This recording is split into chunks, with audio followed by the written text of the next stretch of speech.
Assalamualaikum warahmatullahi wabarakatuh. Alhamdulillah, segala puji bagi Allah Subhanahu wa taala dan selawat dan salam ke atas Nabi kita Nabi Muhammad sallallahu alaihi wasallam. Jadi tuan-tuan muslimin muslimat sekalian, ramai orang jumpa dia mengadu masalah gangguan jin dan syaitan, ya. Kemudian kita mau bagi amalan, kita suruh dengar ruqyah. Ada yang sembuh, ramai yang sembuh. Tapi makan tempoh masalah 2-3 bulan, kadang-kadang setengah tahun.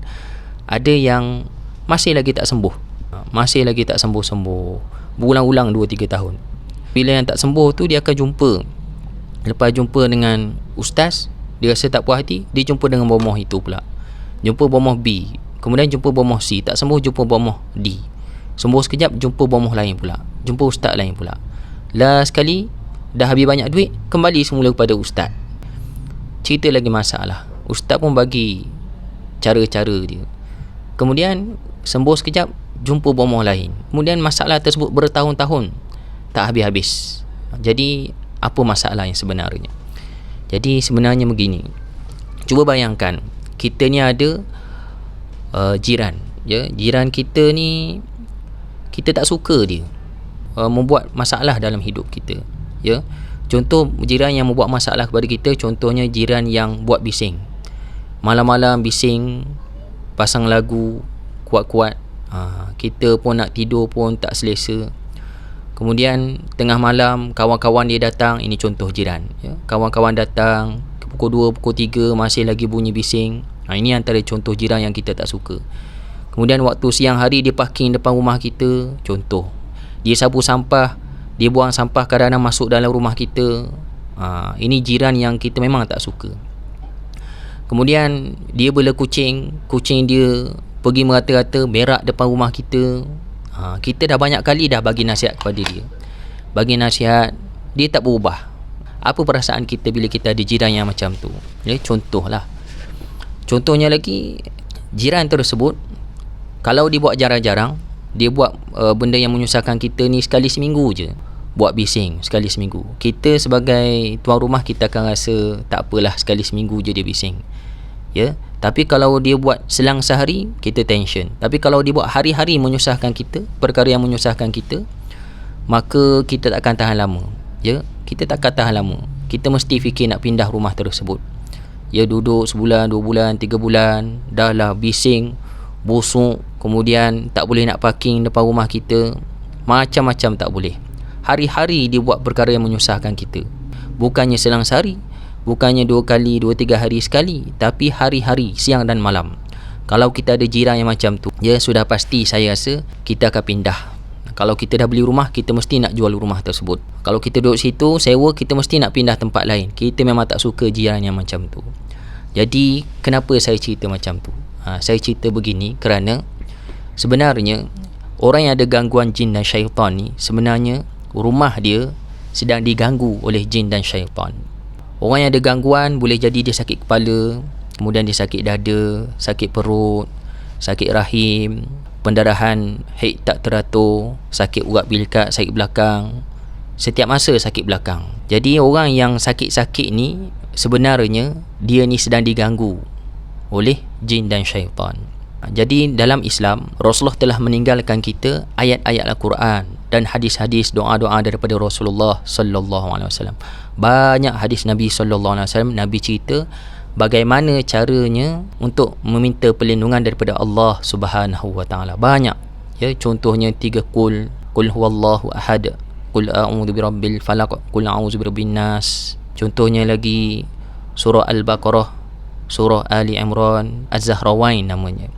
Banyak ayat-ayat Quran dan doa-doa daripada Rasulullah sallallahu alaihi wasallam, zikir-zikir yang Nabi tinggalkan kepada kita untuk kita amal supaya kita selamat daripada gangguan jin dan syaitan. Bila kita diganggu oleh jin dan syaitan, maka kita kena beramal. Kita kena beramal siang dan malam. Antara amalannya, contohlah, kena zikir pagi dan zikir petang. Jangan miss, jangan tinggal. Kemudian kena dengar ruqyah selalu. Kalau tak dengar ruqyah bersama peruqyah, ustaz secara berdepan, kita dengar audio hari-hari. Orang yang paling kerap diganggu, paling banyak kena dengar ruqyah. Kalau boleh siang dan malam, 3 kali sehari kalau boleh. Kalau sibuk 2 kali sehari, petang dan malam. Kalau sibuk lagi, waktu malam sahaja. Kita dengar hari-hari. Sudahlah kita ni berzikir pagi dan petang, kemudian dengar ruqyah, kemudian kita baca Quran. Ada masa kita baca Quran, kemudian kita berzikir, kemudian kita bangun qiyamul lail, bertahajud, berdoa, memohon, merayu kepada Allah, ya Allah, ya Tuhanku, sembuhkanlah aku, ya Allah, jauhkanlah daripada gangguan jin dan syaitan. Kemudian setiap amalan kita ni amalan yang mengikuti sunnah Nabi sallallahu alaihi wasallam. Setiap amalan kita amalan mengikuti sunnah Nabi sallallahu alaihi wasallam. Setiap kali masuk tandas baca doa, keluar tandas baca doa. Ya, nak makan baca bismillah, pegang makanan baca bismillah, nak masuk ke mulut baca bismillah, nak buat sesuatu perkara semuanya baca bismillah, buka buku, tutup buku baca bismillah, start kereta, start enjin baca bismillah, masuk rumah baca bismillah. Semua amalan kita ikut sunnah Nabi sallallahu alaihi wasallam.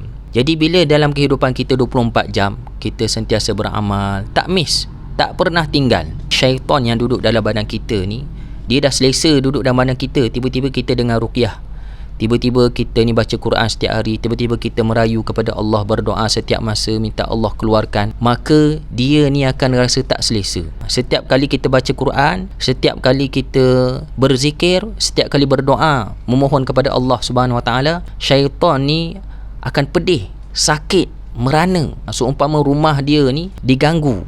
Dia tengah selesa duduk dalam badan kita, ada anak, ada isteri, ada keluarga, tiba-tiba hujan lebat sampai nak runtuh rumah, tiba-tiba angin kuat. Tuan, ibarat kita mendengar ruqyah, kita berzikir, kita berdoa meminta kepada Allah supaya Allah sembuhkan kita. Jin syaitan yang berada dalam badan kita ni rasa seolah-olah dia ni dipukul, dia dah sudah cedera dah.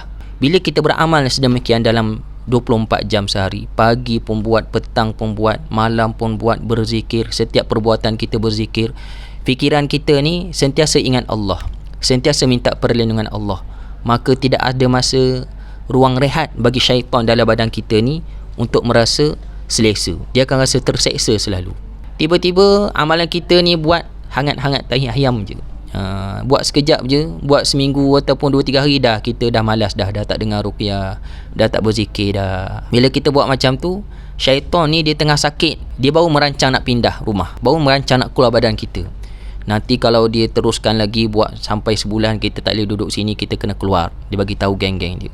Tiba-tiba kita berzikir, beramal 3 hari je, baru merancang nak keluar, dia pun tengok dah berhenti dah. Kita boleh bina semula rumah kita, kita boleh pulihkan balik badan kita. Tiba-tiba syaitan baru merancang, contohlah jin dan syaitan ni dah cedera parah dah hampir mati dah, rumah dia dah roboh, tinggal tiang sikit-sikit je. Kerana amalan kita ni Allah bantu kita dengan zikir kita, dengan bacaan Quran kita, dengan doa kita kepada Allah, dia baru merancang, kalau beginilah berterusan, tuan badan ni kacau kita. Kacau kita maksudnya kita beramal, kita tak boleh duduk lama wahai anak-anak, wahai tenteraku, kita kena keluar juga daripada badan ni, kalau tak kita akan mati. Bila dia merancang demikian, ada sebahagiannya dah keluar, ada sebahagian lagi masih tinggal dalam badan. Bagaimana keadaan? Tiba-tiba kita ni beramal sekejap saja, seminggu ataupun 3 hari ataupun 2 minggu saja beramal, kita berhenti berzikir, kita berhenti solat tahajud, kita berhenti daripada berpuasa, bersedekah, meminta perlindungan daripada Allah, berdoa, membaca Al-Quran. Kita berhenti 3 hari je kita beramal, sebulan sahaja kita beramal. Syaitan, jin tersebut baru merancang nak keluar daripada badan, kita pula beramal sekejap, maka dia pun ada peluang nak menghuni lama di dalam badan kita. Syaitan, jin yang berada di dalam badan kita baru merancang nak keluar daripada badan untuk selama-lamanya. Tiba-tiba kita berhenti. Bila kita berhenti, maka dia tak jadi pindah, dia akan duduk dalam badan kita. Sebab itulah ada sebahagian kes, dia merawat dengan ustaz ruqyah, sembuh, sembuh seminggu dulu, terima kasih ustaz, saya dah sihat. Tiba-tiba 2 minggu datang lagi, kita suruh beramal, rupanya beramal setengah jalan, sekejap sahaja beramal. Itu masalah je. Kemudian bila tak puas hati, dia pun katalah ustaz ni tak pandai, kita cari Tok Bomo lah. Cari Tok Bomo pun sama juga kesnya, bertambah lagi jin syaitan, 2-3 orang Tok Bomo, last sekali kembali semula kepada ustaz. Ustaz, tolong saya tiup air, tolong saya ruqyah saya. Sebab apa? Sebab tidak istiqamah, sebab tidak berterusan beramal, berzikir. Jadi nasihat saya kepada anda semua dan kepada diri saya sendiri, kita mestilah beramal siang dan malam. Tambahkan ilmu, tambahkan ilmu bagaimana amalan-amalan sunnah Nabi sallallahu alaihi wasallam. Segala amalan yang Nabi tinggalkan tersebut, doa-doa yang Nabi tinggalkan, setiap ayat Al-Quran, semuanya bermanfaat. Semuanya bermanfaat untuk kita semua. Dan sentiasalah berdoa kepada Allah. Jangan berikan ruang sedikit pun jin syaitan yang berada dalam tubuh badan kita rasa selesa. Teruskan beramal, berzikir. Kalau boleh amalan-amalan sunnah Nabi SAW kita amal sampai akhir hayat kita. Ingatlah segala ujian yang Allah uji kepada kita tu ada hikmahnya. Boleh jadi kita leka sebelum ini, boleh jadi kita ni tak berapa kenal amalan-amalan Islam. Bila kita diuji dengan gangguan jin dan syaitan, kita jumpa ustaz pun mengajar ilmu-ilmu tersebut, boleh jadi Allah sayang kita, Allah timpakan ujian tersebut, Allah nak kita beramal dengan amalan-amalan tersebut sampailah kita mati, kerana Allah ingin beri kita syurga dan jauhkan kita daripada api neraka Allah Subhanahu wa taala. Mudah-mudahan bermanfaat perkongsian pada waktu ini. Di dalam surah Al-A'raf, ya, ayat 16-17, a'udzubillahi minasyaitonirrajim. Qala fabima aghwaytani la'aq'udanna lahum siratakal mustaqim thumma la'atiyannahum min bayni aydihim wa min khalfihim wa an aymanihim wa an syama'ilihim wa la tajidu aktsaruhum syakirin. Maksudnya, Iblis menjawab, kerana engkau telah menghukumkanku tersesat, maka aku akan benar-benar menghalang-halang mereka daripada jalanmu yang lurus. Kemudian aku akan mendatangi mereka daripada muka, daripada belakang mereka, daripada kanan, daripada kiri mereka, dan engkau tidak akan mendapati kebanyakan mereka bersyukur, kata syaitan. Allah rakamkan kata-kata syaitan tersebut.